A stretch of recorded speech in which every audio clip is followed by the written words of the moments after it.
Hey, what's up guys, it's Apollo Uchiha here, back with the next part of What If Naruto Had Enough with Jiraiya. And yeah guys, before continuing this, if you haven't, then please do leave a like and subscribe to my channel if you like the content of this channel.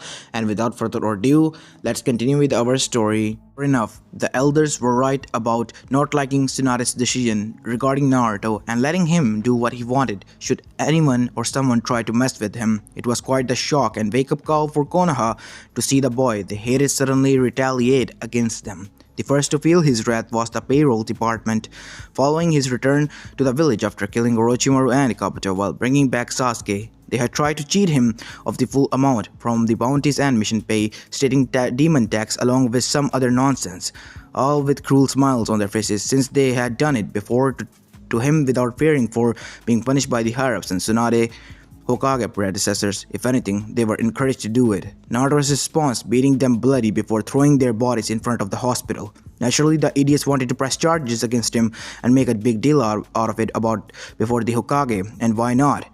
The people usually bitched and complained to the third about the brat, even when Naruto didn't do anything at all. However, they weren't dealing with the Sandaime Hokage, they were dealing with the Goraime Hokage. As a result, Tsunade said she had absolutely no problem pressing charges against Naruto, provided they admitted to screwing the boy over for years on his mission pay, and had no doubt tried to prior to the beating he dished out on them. It made them go pale in fear, knowing fully well that admitting to such things to Hokage would result in prison time and all assets were liquidated before being transferred to Naruto. In short, Tsunade effectively shut them down, and to prove there were no hard feelings, the idiots in question were transferred out of their department into another one. They didn't involve Naruto at all, but with significantly reduced pay on their end. Sadly, it didn't end there with those bakas. As time progressed, Naruto had not received a warm welcome from many of the people in the village, and he was not inclined to stand there taking it. The end results were piles of bodies being sent to the hospital every day, regardless of if they were shinobi or civilian. Naturally, people tried to pressure Tsunade, doing something to bring the demon under control again, over anything that would return things to the status quo, which basically involved having Naruto as their punching bag again. Tsunade told them no, and that they were getting what was coming to them for their own mistreatment of the boy since it was unwarranted from the start. If they wanted to file charges, it was their right, but she reminded the poor victims that doing so required an investigation on her part into the past and any previous actions they did to provoke Naruto into attacking them in the first place. She would make sure to dig up every dirty trick, act, abuse, and horror to the people and have done to the boy, no matter how insignificant it may appear. After all, she had to hear both sides of the story and find out which side was telling the truth. Various other shinobi were targeted too, Kakashi for one. The evolution spar had been one of many beatings downs Naruto had given him due to the fact that man was the student of his blonde's father. Instead of protecting him as a child or treating him when on a team, the asshole taught next to nothing and focused entirely on Sasuke during that time. Speaking of Sasuke, the elders were moving for the Uchiha to have his punishment from being one of the imprisonment to that of house arrest. Tsunade of course denied it, stating that might as well have pardoned Itachi or even Orochimaru if the man were still alive for all of his past misdeeds. The information obtained from various sources at the Death Sunny's main bases revealed the Uchiha had tested his skills against the many prisoners Orochimaru selected and corrected.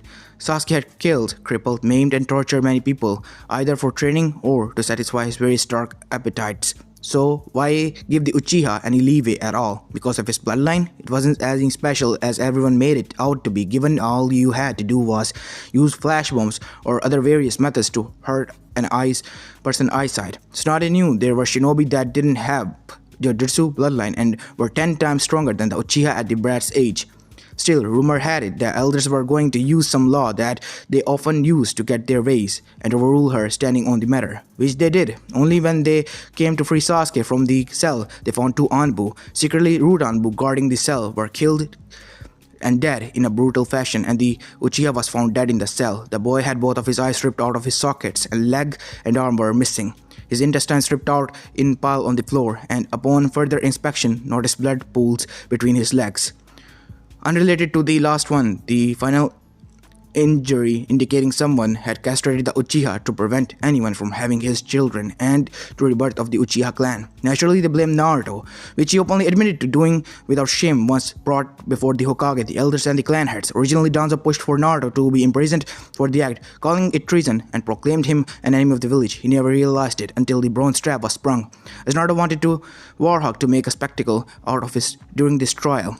During that called out, Naruto had to call Danzo out on his own patriotism for being a supporter of Orochimaru before the Sannin even went rogue and recruiting the snake into Root. Naturally, Danzo denied the accusation fired back at him, calling Naruto an it and weapon, speaking out of turn, and disobedient tool, unfit to proudly serve Konoha, along with mentioning that there wasn't an ounce of proof that Jinchuriki was telling the truth. Producing what Sai had on him, the letter addressed to Orochimaru from Danzo with the identities of the various Anbu loyal to Tsunade, and otherwise, it was only when Danzo saw the information he gave to Sai, and looking back at Naruto, the old Warhawk put two and two together on how his subordinate truly died that day. Not only that, but Naruto had the toads do some infiltrating of Danzo's base underneath Konoha, making copies of files here and there, and soon plopping them on Tsunade's desk. It was amazing to the blonde Jinchuriki to see Danzo's usually emotionless face showing fear and anger at having his plans exposed to those he didn't want to see.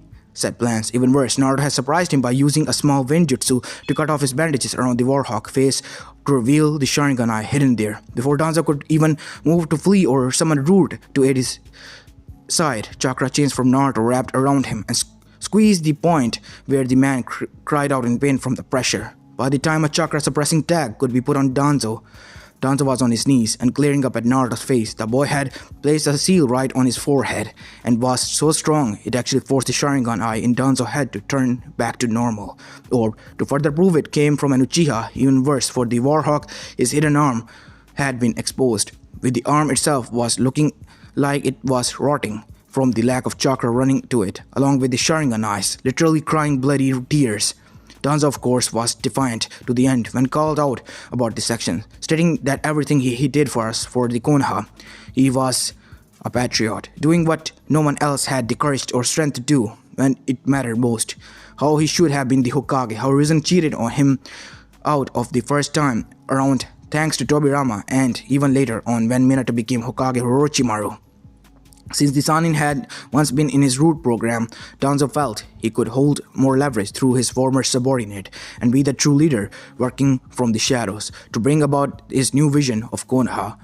How following the death of Force Hokage, Hiruzen once again took the position of Hokage later, and Tsunade taking it upon Sandaim's to further deny his ambitions. When it came to the Uchiha clan, Danzo confessed to influencing the event of degree where he lied to them about staying back when the Kyuubi attack. He wanted everyone in Konoha to believe they were responsible for it, planting the seeds of distrust and resentment, knowing the village would eventually turn on them to make things so bad for the clan that they would wish to rebel and could set things in motion to put it down while harvesting their eyes. How he used Orochimaru's desire to splice bloodlines to get him to do it, with both Senju and Uchiha together to one day take control of not just the Kyuubi but all 9 Bijus. How he planned to take all 9 back to Konoha and rule from his position like a god while finding a way to use the chakra of the Biju to sustain his life eternally and becoming true immortal without equal. As to why he confessed so freely, Naruto had put a special matrix in the Fuinjutsu used to seal Danzo's chakra to force the brain into speaking the truth when asked any question. It also helps stimulate the aggression part of the brain, so when answered, the person with the seal on them would sound angry, frustrated, and spiteful, like they had been cheated. Which is exactly how Naruto wanted Danzo to be portrayed before having the old man head sliced cleaned off. Even the seal on Danzo's torso was deactivated since there was no chakra left for the man to try sending into the system to kill everyone.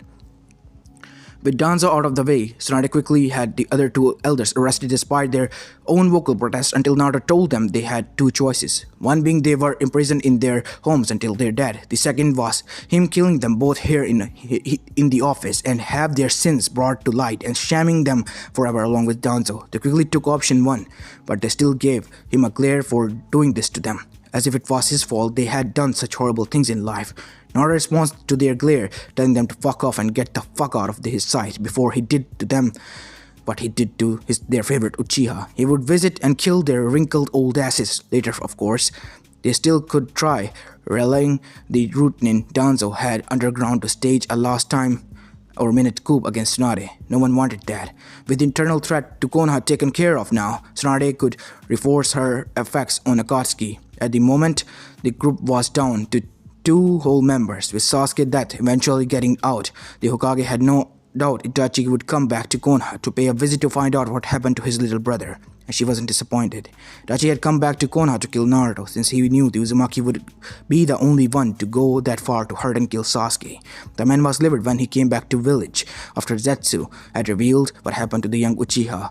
Itachi knew he was disobeying Pain, Tobi/Madara, and even Jiraiya himself when the Sanin got word of Itachi heading for Konoha to kill the Jinchuriki.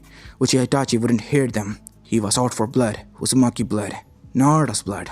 Only when facing Naruto did the Uchiha realize how outmatched he was. When facing the younger ninja, Naruto was ready for him. It was clear that the blonde knew the Uchiha would be coming back to Konoha to not only get answers but to avenge his little brother's death. An ironic twist, really, considering Sasuke wanted to kill Itachi to avenge the clan, so came to avenge Sasuke. That's ironic, all things considered. And the avenging part coming for you, no less. Before I kill you in any way equivalent to what you did to my little brother, tell me why. Why did you kill Sasuke? Why mutilate him? Did he serve the bond you had with him so badly that the only way to make the pain stop was to kill him? Q Naruto laughing at Itachi. You honestly think I felt any kind of pain from him serving our so-called bond that we had with each other? I felt no such pain. The only pain I felt from Sasuke was the 3 times he tried to kill me all those years ago during our fight at the Valley of the End. In order to get to Orochimaru, your brother was a bastard. One you helped make with your actions in fucking over his mind. Twice. You didn't have to kill him, Naruto.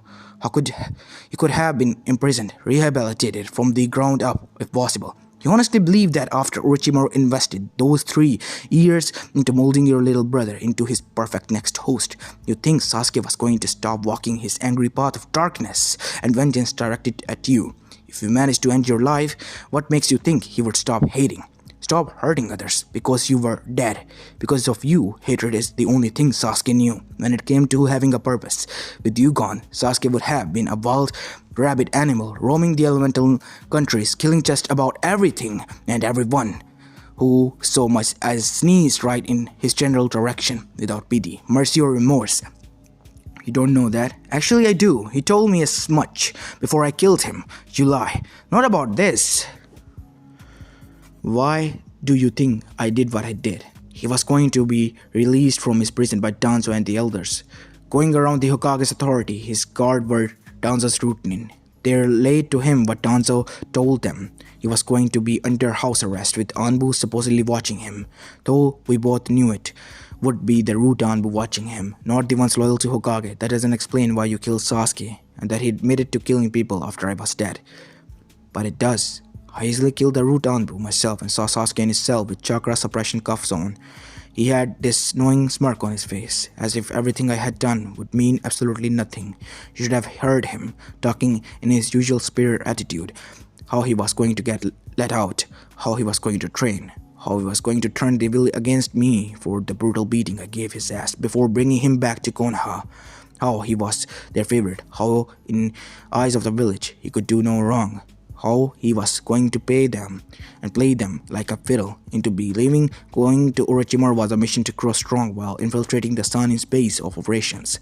How he was eventually going to go rogue again, to hunt your ass down and hurt anyone deeming a threat to his plans to kill you. Sasuke practically admitted to me that he would have no problem burning down an entire orphanage with innocent men, people, and children inside if it meant killing you. I see. And the castration. Your little brother apparently likes the idea of raping any woman that remotely piques his interest. He said so much. Fortunately, he didn't since there wasn't a woman in Sound or the surrounding regions visited in the last 3 years with one that caught his eye. Hell, I wouldn't have castrated him if not for the fact, he said. Why would I care if a woman is willing or not? Any woman should be grateful I fuck her raw and was given the seed of an Uchiha elite. I will take any woman I want regardless if they are willing or not. I will impregnate any woman I want and use my Sharingan to implement a suggestive command for them to keep and raise said child. Besides, women are only good for giving men like me stronger offspring to carry on their legacy. They have no other purpose in life, so it's not a crime if I do that to them. So as you can imagine, I took it upon myself to ensure there would be no future children descendant from his bloodline. My brother did not say that. He wouldn't admit to doing such a thing or wanting to do such a thing. I have it on tape and on camera. The Hokage had a hidden camera implanted on his cell long before he was put in there. No one knew about the camera except her, Shizune, and myself. Not even Danzo or the elders knew it existed. She figured Danzo might make a play on Sasuke and wanted evidence for his action in recruiting the Uchiha into Root so she could handle him her way. Personally, I wasn't about to stand around and let those two play politics and risk setting and letting the issue of Sasuke punishment getting mudded or hidden under the rug.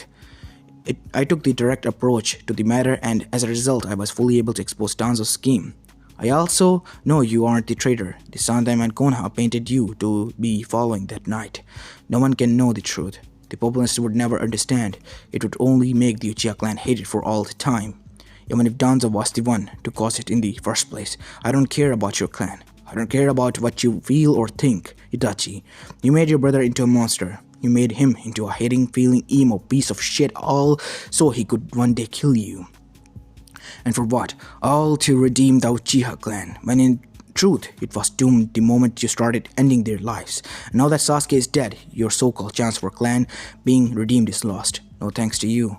I'm not your fucking brother's life support. I'm not going to give up my life for him and to fix your mistakes. You want him to redeem your clan? You shouldn't have fucked with his head twice over.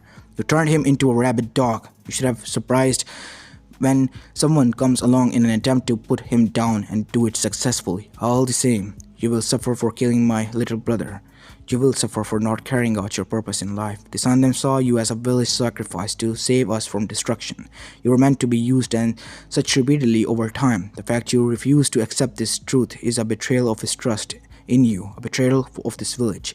And one to my brother, I will stand for it, says the man who killed nearly all of his kin. As for the Sandem, he can take this legacy and go fuck himself. The man I looked up to as a boy was a lie.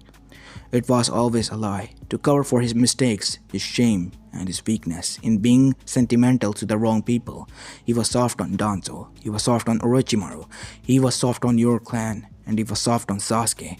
You call my actions a betrayal, what about yours? You didn't have to kill all of the Uchiha, but chose to do it anyway. So tell me, Itachi, who is true traitor between us? The shinobi who officially is one and makes them through his actions, or the shinobi who puts them down? Q. Silence. It seems we have nothing left to talk about. Agreed. Goodbye, Itachi. Since in regards to that bastard, you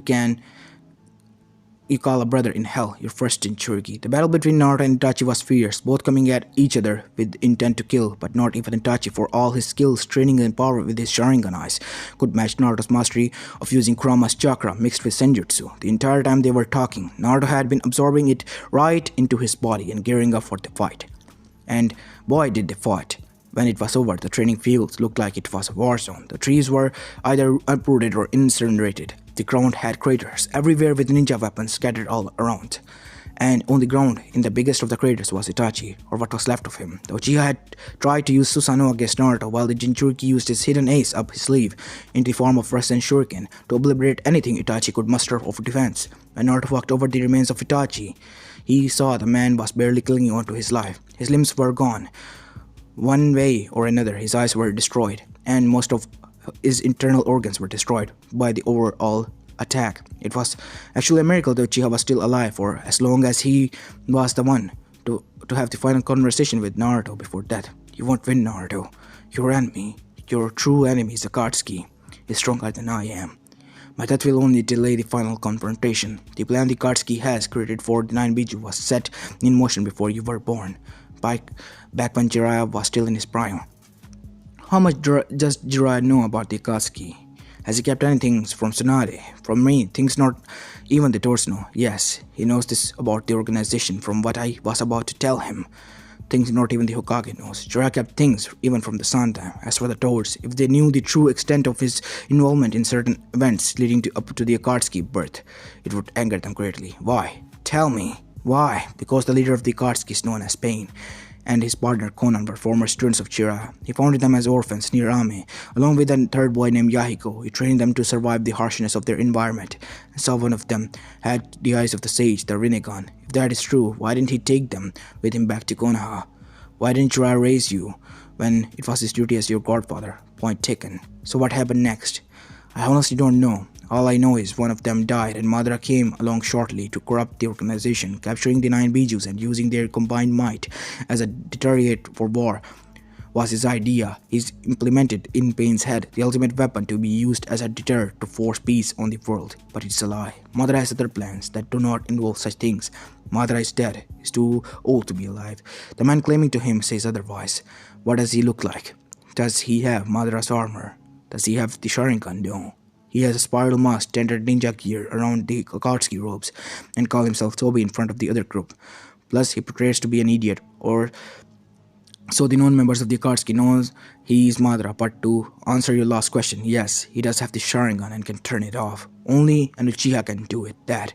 So the man is clearly from my clan, which further proves he isn't Madara. The real Madara would never do such a thing in front of anyone. Acting like an idiot and hiding behind a mask is not something the real Madara would do. His pride would never allow it. He's clearly an Uchiha, but clearly not the most infamous ones. Nevertheless, he calls himself Madara. He was the one who attacked the night of your birth and ripped the QB from your mother to take control of it. Only someone like Madara could put that in the past. I figured as much from what the fox showed me from his old memories of that night when my parents died. Despite that doesn't matter. I had known enough about the fool to plan our proper defense against his little time-space manipulation and transparency technique. When the time comes, I'll crush the Akatsuki and anyone who supports them. You swim against the tide, you will drown in the attempt, perhaps, but I have no problem making waves that were sent against me in motion before I do. A kunai to skull, later an Uchiha Itachi was no longer alive. After he did that, Naruto found Tsunade had come with a small army of Anbu, the clan heads Jonin and Jiraiya with the last one glaring at the Uchiha. Jinchuriki, of course. Naruto wasn't surprised the man was upset with him. Not only did the blonde Uzumaki prove he was strong, but he had killed Jiraiya's only spy that high up in the Akatsuki organization. Never once before he showed concern for Naruto's own health, for the fact Itachi no longer acted as a spy for him. When coming back to Konoha to kill for revenge, of course, Tsunade was also angry, but surprisingly her anger was not aimed at Naruto for killing Itachi. He did not do anything wrong despite Jiraiya saying otherwise. No, the woman's anger was aimed at Jiraiya for not informing her of Itachi being a spy in the first place. She also felt the truth regarding the Uchiha clan plotting a coup and Itachi doing in order to spy on the Akatsuki should have been brought to her attention after becoming Hokage. Jiraiya disagreed, stating if he told her where some of his key spies were, it would make his value as a spy master diminish. Plus, the less she apparently knew about who his spies were in various parts of the world, the better. Plausible deniability were the two words he chose to reference, but Tsunade thought differently, since Jiraiya's current handling of Konoha's spy network had become very, well, crappy. From what Tsunade had gathered, since Jiraiya had been out of the village for 12 years to provide Konoha with information which he passed along to Sandam, the informants were not reporting in one time, or their information was voiced at best. Some had threatened to quit unless given an increased paycheck and holding the information they held as a leverage. Others threatened to go to the enemies of Konoha to provide them with the key information they held in exchange for immunity for past spying. Others simply wanted out because the Totsunin had found them in dire straits, and the time for first meeting them continued to blackmail these people unless they played ball with the pervert. Some of these spies were women, and from what Tsunade had been able to carefully read in between the lines, of course, her former teammate had gotten far more than just the information from their spying from them.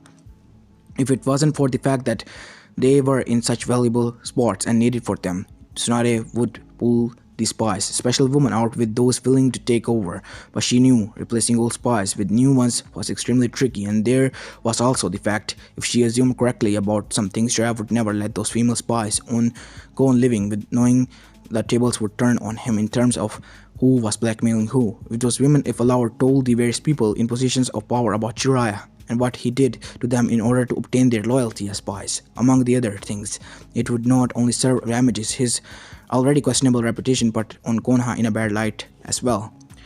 It seems no matter what, her teammate or former teammate for a pervert left a big fat stink on Konoha that no one could remove, no matter how hard they tried. Even worse, Jiraiya had some depths of his own outside the village that were not on the books and had conveniently forgotten about, until they came to bite him in the ass. The first one was the issue with the Nadeshiko village, which was waiting for Jiraiya to honor his promise he made to the former village leader all those years ago. The Konoichi from said village named Tokiwa came with Shizuka to Konoha after hearing about Naruto killing an S-rank shinobi, and the rumor that Jiraiya student Tsunade had admitted the boy was Jiraiya's student, and using the term loosely for a short time, but had a falling out over the teaching methods against the used the term loosely. The Sani used during the time after.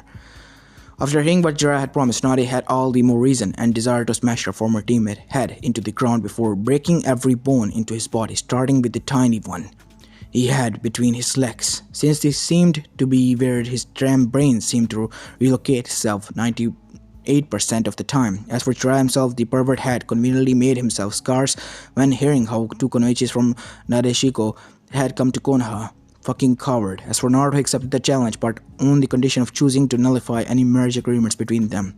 If he was going to honor the agreement made by Jiraiya, his possible future bride would have to be strong enough to make him sweat a bit, to earn the right to be his future wife. After all, if she wasn't strong enough to last against him in a draw-out fight, how can she be good wife material for him to marry?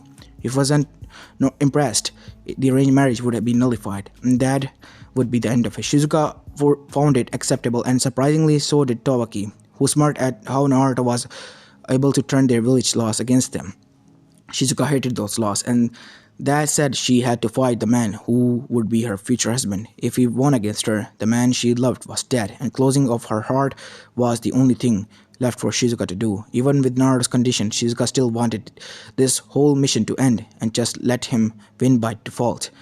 If not for her Konoichi pride and the pride of her village being at stake. Besides, Naruto had made it clear the only way for his to work, one way or another, was the woman going all out against him.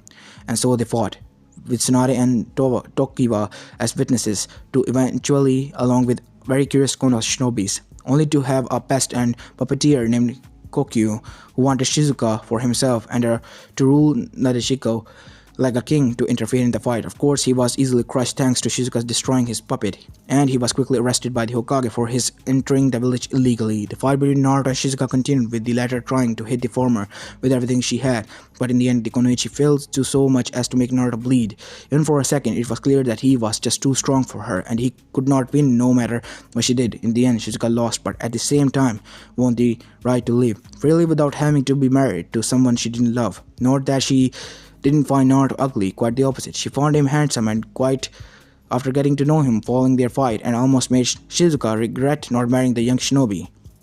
The fact that he was so strong and not ranked higher was a bit of a bafflement to her. It was only when she openly admitted that being a Jinchuriki did she understand his ranks of being a Genin, while everyone else was a Chunin or higher. She had heard stories about the Jinchuriki in general, mostly hated, used as a weapon of war, tied to the village Kage on some level, how they were violent, bloodthirsty, and how the only Inkiri became Mizukage and had caused a civil war with those having bloodlines. Suna, on the other hand, Jinchuriki had been killing people shortly after the time he could walk and clearly enjoying it, but seeing Naruto and talking to him showed that not all Jinchurikis were like that in regard to killing everyone in their past. In fact, Naruto cleared up why Gaara was the way he was in the first place, and how it wasn't the kid's fault. Rather, his father did it, and didn't even have the courage to consider the option of having the faulty seal looked to fix Gaara's inability to sleep at night. Insomnia and having a BG in your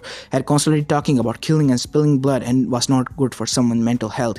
And it was finally time to leave. Shizuka bid Naruto farewell, and even being as bold to kiss him on the cheek while thanking him getting her out of this situation. Naruto gave her a genuine smile, one he rarely gave to anyone, but still gave to those who deserved it. He almost missed the blush that formed on Shizuka's face when she turned to leave the village, and wondered if marrying the woman would have been a bad idea. He did have a clan to revive after all, and Naruto got the distinct impression his mother was on the other side, saying, "Give me grandbabies right now," yelling at him. "You're such a pervert, Naruto," accused Sakura with her arm crossed and face forming into a skull. Oh really? Her kissing me on the cheek makes me a pervert. You wouldn't be saying that if Sasuke kissed you on the cheek. Countered Naruto with Sakura's scowl deepened on her face. She should have castrated you, remarked Sakura after witnessing the whole scene. For what? Winning over fight? Asked Naruto with a scowl on his own. That's for simply being the super pervert students, answered Sakura bitterly, and Naruto scoffed at her, knowing her reason for being this was due to Sasuke. She never would forgive him for killing and castrating Sasuke if the truth got out to her on the subject. The Konoichi in front of him would no doubt feel the Uchiha's possible future children deserved some chance at redemption. I wasn't a student not for the last year and a half, and at the first year and a half he did absolutely nothing except peep on women and drink himself at stupid bars. With my money, nonetheless, from stealing it after me. Not much for a trainer trip between master and student, is it? Naruto shot back while Sakura scoffed back. Or maybe you were just a poor student looking for an excuse not to do any of the heavy lifting needed to get stronger, mocked Sakura, which earned her a blast of killer intent and making the Konoichi show signs of sweating, says the Uchiha fangirl who couldn't do anything to literally save her life when she was younger and we were on missions. It took you a sea-turned A-rank mission and an invasion by 2 shinobi villages and 3 years with the new Hokage to snap out of it. Of course, judging from the negative feelings coming off of you right now, I take it you still hate the fact that I didn't tear our former teammate with kid gloves this time around, said Naruto while not mentioning Sasuke was now dead by his hands. As for Sakura, knew the Uchiha was still imprisoned in a cell and for a very long time, befitting his treachery. No doubt his pink-haired teammate thought she could one day try to convince the Hokage to later help in bringing Sasuke back into the fold. Why shatter her dreams and fantasies about the jerk? Tsunade could do that for him. He was our friend, Naruto. Friends don't do that to each other. Countered Sakura, but the clear intent from Naruto only. Oh, and what about what he did to me? You say friends don't hurt friends. Well, our so-called friend tried and succeeded in hurting me. Even worse, he tried to kill me. As far as I am concerned here, Sakura, the teammate was not a friend. He was not a teammate. He was a power-hungry asshole and deserved the beating I gave him, if not more, stated Naruto before he left. I'm sure Sasuke couldn't feel regret for doing what he did, Naruto. Can you feel any of it for him? Sakura, while Naruto stopped and glanced back. My only regret, Sakura, is the simple fact I didn't do worse when we fought each other for the brief moment, said Naruto before he was gone in a swirl of leaves, and leaving Sakura shocked at his words. Following that incident, Tsunade wanted more answers from Jiraiya about the Akatsuki and who was the leader Itachi mentioned before dying. It was clear by the Uchiha's last words that her former teammate knew more than he was letting on or was giving to reveal for one reason or another. Of course, Jiraiya was being tight-lipped on the issue about the Akatsuki and refused to answer, at least at first. It was amazing how breaking a few limbs and legs at 3 fingers on each hand and the threat of castrating could loosen one tongue. So Jiraiya reluctantly admitted how the leader of the Akatsuki was a former student and secret student, one Jiraiya claimed was believed to be dead years ago. One he thought wasn't truly important despite the fact that boy didn't have the legendary Rinnegan eyes in his possession. It was a major blunder on Jiraiya's part, and even more so when the Sanin inadvertently admitted the boy's last name was in fact Uzumaki, possibly a distant relative of Kushina's in some manner, or the very last cousin of within the Uzumaki clan itself, a boy named Nagato. Apparently abandoned his name for the new ones he gave himself and was called Pain. Jiraiya further admitted he had known for some time who Pain really was and wanted to go to Ame to fix his mistake and letting Pain become too powerful. Tsunade forbid it. If Jiraiya was going to go, it was not going to be alone and some self-sacrificing mission designed to redeem himself in the eyes of Naruto.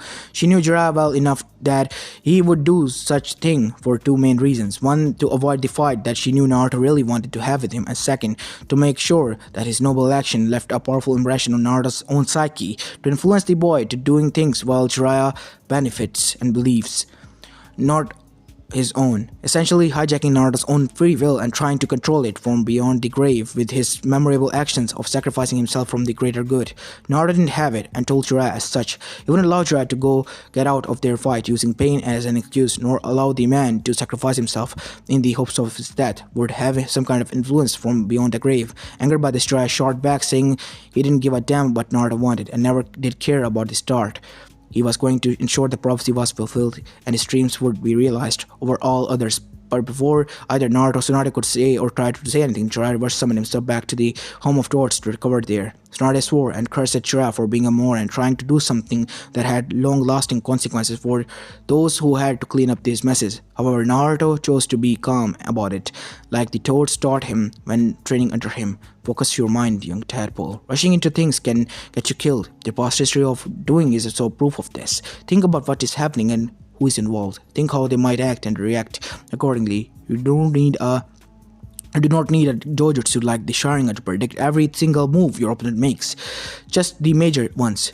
Your mind can do that if it knows what to look for in a person and their own personal beliefs. Those had been the words of wisdom Pai had given him when training Naruto, and the boy wanted to learn about looking before leaping. It was okay to sit still and think about the things around you before making the leap. It was the way of the toads, but it was also important to never sit for too long. Something Jiraiya had never been able to learn on his own and often abused the terms of knowing when to act or not to act on matter he deemed to be important. I know where he's going once healed, said Tsunade, said Naruto while Tsunade's call, since it was obvious to her too regarding Jiraiya's destination. Ame, I'll get an ambush squad together, along with some Jonins. They'll drag him back before he can get halfway there. Tsunade said angrily, there's no point. He'll be there before their group can be deployed, just send me, said Naruto, while Tsunade looked shocked. Absolutely not. First off, you're a still ranked Kenny. Second, I would be giving the Akatsuki exactly what they wanted, even if they didn't extract your Biju right away. It does not matter. They will make your time there as a prisoner any less pleasant. Some of them are pure saddists, protested Tsunade while Naruto scoffed. First, they don't get me, and won't get me. You don't train as hard as I do, only to get captured. Second, you can promote me easily enough, not to mention rank doesn't count for the shit in the real world. And third, if I kill Itachi, Orochimaru, Kabuto, Sasori of the Red Sands, and Deidara, the Mad Bomber of Eva, I can handle the others, said Naruto while Tsunade now glaring at him. Even if what you say is true, I would be an idiot to send you to Ame, alone without backup, said Tsunade while not frowning. Perhaps, but it really depends on the backup, said Naruto with Tsunade looking like she had been slapped by him. You're suggesting the ninja I sent would backstab you? Questioned Tsunade while saw Naruto glare intensify in a heartbeat. All those years growing up, I was beaten. They washed. Some even went as far as to join in. They knew who my father was. They knew even enough about Fuinjutsu to know the difference between a prisoner and prisonee. Did they care? No. Why would they? Who was going to remind them of their oath to forth? Who was going to enforce it? Disarm them, he gave the order. Force the Jigubis Jinchuriki into submission. Make sure he is nothing like his mother. Like his father, make him weak, reliant on me, reliant on those I tell him to be reliant on. Yaman retorted out the Anbu when becoming Hokage. I can easily sense those in your office looking at me with hatred. You assign any of them to provide support, they sooner sell me or to Akatsuki and make up any story they wanted, said Naruto, and while Tsunade winced, since what he told her was true. What do you have in mind? Asked Tsunade while Naruto shrugged. As I said, you just have to send me. We both know it will take some time for Jiraiya to heal from the beating you just gave him. The Toads are more loyal to me over him. The moment he pops out of the realm, they will tell me. Once that happens, I'll head to Ame to stop that fool from doing something stupid, said Naruto while Tsunade grimaced. Fine, consider your actions since coming back and your level of power. If not your strength, I'm promoting you straight to Jonin, said Tsunade, with Naruto looking a tad surprised. Are you sure you can do that? Won't the rest of the shinobi forces who hate my guts go through a fit and go on about a procedure and exam and all that crap? Don't I have to go through promotional ranks one the time instead of skipping them? Questioned Naruto while Tsunade shrugged since she understood his surprise. He was expecting her to simply promote him to Chunin now, followed by Jonin in distant future sometime later. I'm the Hokage. I can promote and demote whoever I like to any rank I like if they are qualified enough. Honestly, those exams are all meant to draw clients to our village on a large scale and to get the promotion potential Jonin for their jobs. I can easily do that just as much after words get out of how many S-rank shinobis you recently killed, says Tsunade smirking at Naruto. Well, better late than never, said Naruto with a smirk of his own. Sometime later, sure enough, the Akatsuki were not happy. Losing Itachi, Sasori, and Deidara were a really crippling blow to their organization. They need to turn things around, not to mention they need to gain new recruits and increase in influence, which meant they needed to go out and collect high-paying bounties of various targets. Hence, why the zombie brothers of the Akatsuki had sacked the fire temple of their intended target, there knowing the money would be help the organization greatly, not to mention it would make the infamy of the Akatsuki grow. Knowing just the two of them had destroyed the fire temple simply to collect the bounty of one person. Naturally, the monks fought back, only to fall and die bloody deaths by their hands. It wasn't long enough they encountered and fought Kona Shinobi in the form of Jonin Saratobi Asuma, who had nearly died at the hands of the two on the one assault, nearly. Well, if it isn't the undead bitches of the world, how is it hanging? Or do you undead assholes not even have dicks? Taunted Naruto from his spot behind the two Akatsuki members and getting their attention. I'm going to enjoy sacrificing to you to Jashin-sama, slammed Hidan angrily. Come out of the circle and do it yourself. Or did you have to ask your Jashin-sama to do it for you like a pussy? Mocked Naruto, while Hidan looked livid, while Kakuzu looked at the blonde with narrowed eyes and sensing the boy's strength. He's not weaker like our initial reports claimed. 3 years ago, Itachi said he was weak and no way of mastering the Cubist chakra within him. It was only because of Jiraiya that we failed to grab him, but if reports are to be believed, the Jinchuriki killed quite a few strong missing nins since his return. Lord Cox, knowing the bounties Naruto earned for his recent kills count of highly valued targets, had really pissed off the assigned treasurer of the Akatsuki to no end. The only reason Cox didn't rush at Naruto was two folds. One, he wasn't a hot-headed idiot like Eden. Two, he sensed Naruto's power easily enough to be reminded of the first Hokage all those years ago and trying to assassinate him. Kakuzu learned from his past mistakes regarding the late Shodaibe and knew going all out on Naruto was a mistake. Damn it, kid, run, protested Asuma while Naruto surprised them all by glaring at him. Am I talking to you, Saratobi-san? No. God.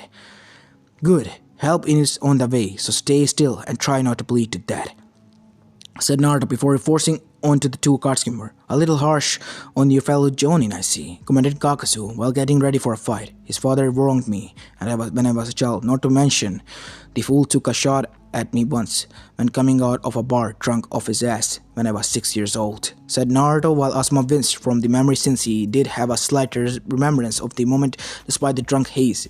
He had been drunk at the time and angry with his old man. Hokage duties having driven a wedge between father and son, so when he came around a corner near an alley, Asuma saw the 6-year-old Uzumaki Naruto digging through the dumpster for food. The young Hiruzen knew who the boy was and scowled his drunken state, and seeing that the brat his father was interested in for so long, why couldn't his father pay more attention to his own son? Instead, his father focuses his attention on Naruto regardless for a reason, which Hiruzen refused to specify about, and ignored the wishes of his own son. Anger and alcohol mixed in chaotic swirl, and Asuma's vision had mixed with red when attacking a surprised Uzumaki Naruto. The boy had dodged the first couple of punches, but the rest of them not so much, and soon Naruto had found himself into an alley with a kunai to his shoulder. What followed was a beating from the drunk shinobi, along with those drenched knives the man had on hand to slice up the brat pretty bad and give the poor blonde a near-fatal experience. And not once did the now Konoha Jonin ever come forward and admit his shame or give Naruto an apology for it. Instead, he acted like it never happened, secretly buried under the rug, and those who knew acting like it never happened, but Naruto knew. Naruto had a distinct memory of the faces of those who wronged him, and Asuma was no exception. The only reason the blonde Jinchuriki didn't hurt the assholes down sooner was due to the Saratobi being out of the village on the long-term mission. It was only fitting to the cig-smoking shinobi suffer near death, bleeding for his many lives, threatening injury given to him by Hidan. The man team would be soon here anyway. Ino was trained as a mediclin, so healing her old sensei wouldn't be too trouble. Ha! That little shit is hated in his village, just like the others, exclaimed Hidan with a grin on his face. At least I have a shinobi village, unlike you. I heard all about your Jashin priest.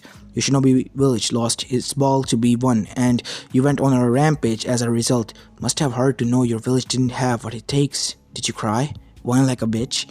Maybe you even peed yourself like a baby while crying like one. Asked Naruto with a grin on his face, and Hidan looked like he was ready to explode with rage. Only before he could, a shadow clone of Naruto struck from behind and kicked Hidan in the back of the head. The force behind it sent him flying out of the circle, and he made for himself to use against Asuma and ended the ritual. You fucker! Yelled Hidan while Kakuzu frowned. Calm yourself, Hidan. How upsetting you are on purpose so you make a mistakes. Warned Kakazu while Hidan snarled. Not hard to do. All it takes is insulting the impotent god, and Morin goes on a trident lasting for hours. Taunted Naruto while Hidan was fuming and foaming from his mouth. I'm going to get your fucking ass! Ah! Exclaimed Hidan while a shadow clone of Naruto shot out of the ground behind the priest, but this time took his head off with a wind-coated kunai. And surprisingly, the man's head kept on talking while cursing before Naruto's shadow clone pointed it to another one, holding a box with ceiling tags on it. Before Kakazu could do anything, the shadow clone, along with the box, were both gone in a puff of smoke. What did you do? Asked Kakazu curiously. My shadow clone reverse summoned to the Toad Clan's mountain. They're going to use their sage arts to purify Hidan and serve his connection to Jashin. Are you upset? Asked Naruto with Kakazu shrugs. Honestly, no. Hidan was always a curse. Yet yell, shout, and be an annoyance whenever we partnered together, going on about his religion and how great it was when compared to everyone else. I'm honestly surprised the Akatsuki kept him. The world Pain wishes to create does not fit and sit well with someone like Hidan being part of, answered Kakazu while Naruto stood there watching him, which explains why you never moved to help him. Commented Naruto while Kakazu shrugged again. He would have done the same to me if I were in his position. We were only put in the same pairing simply because we can't kill the other. Hidan had previously partners who died by his hand simply on impulse to appease his god. My 5 hearts prevented that, said Kakazu while Naruto's smirk grew. Until now, said Naruto before rumbling came from the ground. Kakazu's eyes widened when the ground erupted with dozens of chakra chains wrapped around him, along with various parts of his heart. Struggling to escape, Kakazu struggled to escape but found it wasn't possible and soon felt each heart being stabbed by the chakra chains. You were stalling for those chains and making their way through the ground to me, said Kakazu, while his remaining hearts were being squeezed by the chakra chains around it. No shit, I'm an Uzumaki. If my mother can do it, why can't I? Asked Naruto before he commanded his chains to squeeze hard until the remaining heart it was crushed exploded, and thus killing the missing nin of Taki. Thanks, Kaki. You are a lifesaver. If you weren't here, I would have finished, said Asuma while Naruto simply walked over to him and punched the barely injured man on the face and knocking the shinobi out. Shut up, whispered Naruto before walking away from the bleeding man to seal up Kakazu's body, just as the second generation of Inosuke arrived. Whoa, what happened here? Asked Ino while rushing to Asuma's side. The Akatsuki. They killed a former shinobi of Guardian 12, turned for smoke, a good friend of mine. I intercepted them after they had sacked the fire temple. They were too much for me, said Asuma weakly while Ino went to healing on him, but not for Naruto, asked Shikamaru curiously. He didn't even break a sweat, said Asuma while deciding to keep the fact that a boy had punched him in the face or revealed their past alterations years ago. Really? What did Jiraiya teach you? How did you get so strong? Asked Choji to Naruto, who finished sealing up the body of hearts of Kakazu. He didn't teach me shit. The only thing that asshole did was drink in bars, peep on women at horse springs, and see those whores with more STDs in their bodies than overall populace of Konoha. He took my money, left me alone at various points in time while dumping scrolls in my lap, without any means of understanding the material. As to how I get this strong, I trained with the actual toad summons and learned more from them during my year and a half than I did from that perverted asshole, said Naruto coldly before he glanced at Asuma, who was looking a tad nervous. Naruto? Asked Shikamaru curiously while seeing the look between the blonde and his former sensei. Don't worry about it, Shikamaru. Just remembering a certain moment in time, not unlike now, but with different people in different situations. Talk to Sarda with there. He knows about it all. After all, come see me. The story your former sensei tells, you may have quite a few truths retracted on his end in order to hide his shame, said Naruto before he left to look at Asuma, who was again looking increasingly nervous. Asuma-sensei? Asked Ino with Asuma closing his eyes and letting out a sigh. It's an complicated story. I'll tell you later. Just let me heal. I need to collect my thoughts on certain matters, said Asuma while looking up at the sky while Ino continued to heal him. Ame, sometime later. This is unacceptable. We have lost practically over half of our Akatsuki members in just a few short months. The rings taken from the corpses have been destroyed, save the one of Hidan's headless body, but that just be speculation at this point, said Pain angrily at how things had spiraled downwards from them while Conan was watching him from distance. We need to recruit new members, find a way to replicate the destroying rings.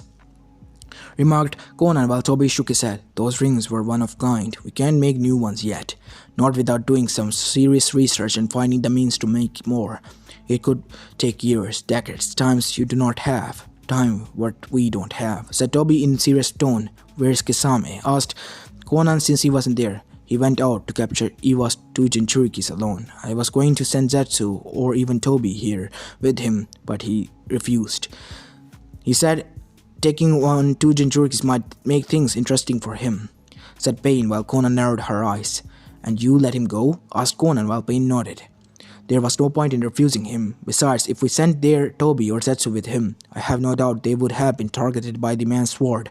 You do not need one of our stronger members deciding to lash out at those who remains like a wild animal. I trust Kisame to channel his bloodthirst properly and report when possible to us once the mission is completed, said Pain, while knowing it was best to unleash Kisame's rage against the enemies over stopping him. He would let the monster run free. Their enemies would hunt and eventually kill Kisame, but Pain also knew that Monster of Kiri would take plenty of them down before that did happen. As a result, Pain knew the number of enemies from the 5 shinobis would be diminished significantly. Shame. You were going to need him, commented Jiraiya, who came out of the shadows with a serious look on his face. Hello, Sensei. It's been a long time, commented Pain, while Zetsu and Toby decided it was time to vanish back into the shadows. Not long enough. I see you have changed since the last time we saw each other. At least Conan became very bit of a beautiful as I believed. He replied Jiraiya with a small smile on the woman. If you are done having perverted thoughts about Conan, I think it's time you explained your presence here, said Pain while Jiraiya's smile left him.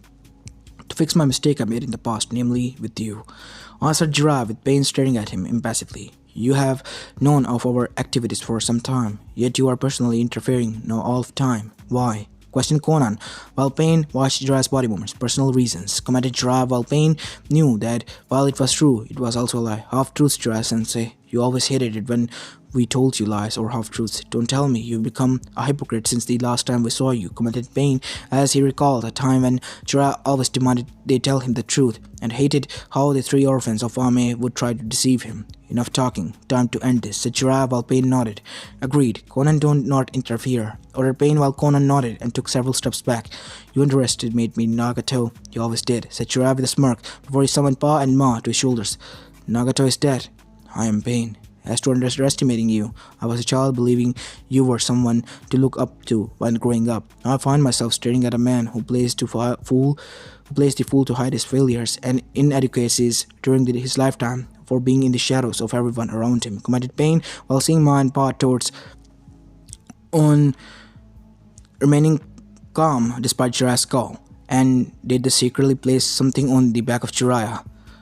After today, I will show why I am the strongest of my 3 opponents despite the fact that I was the dead last of a Kenin team. So Jiraiya, with Pain looking unafraid, hardly something to boast about. Orochimaru was the weakest of us when he joined for our protection once going rogue from your village. He is focused on staying young and dissects things or expanding his actual skills. Tsunade was a drunk and gambler over for a decade, and so her skills have no doubt declined. You haven't improved on anything since the Yondam Hokage was alive.